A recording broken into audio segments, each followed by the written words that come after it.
அன்பார்ந்தவர்களே, ஒரு முறை தோற்றவர் சரியான திட்டமிடுதல் இருந்தால் மறுமுறை வெல்லலாம் என்ற கருத்தினை விளக்க ஒரு நிகழ்வினை உங்களோடு பகிர்ந்து கொள்ள ஆசைப்படுகிறேன்.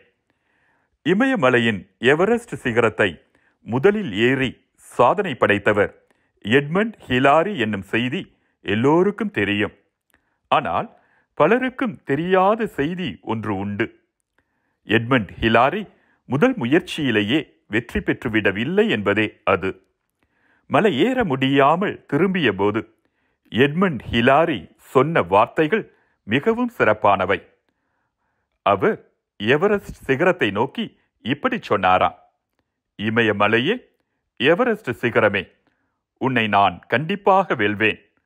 உன் சிகரத்தில் நான் கால் பதிப்பது உறுதி. காரணம், உனக்கு இதற்கு மேல் வளர்ச்சி இல்லை. அது நிர்ணயம் செய்யப்பட்டுவிட்டது. ஆனால் நான் இன்னும் முயல்வேன், வளர்வேன் என்று சொன்னாராம். மலை ஏறுதல் என்னும் அவரது செயலில் மாற்றம் ஏதுமில்லை.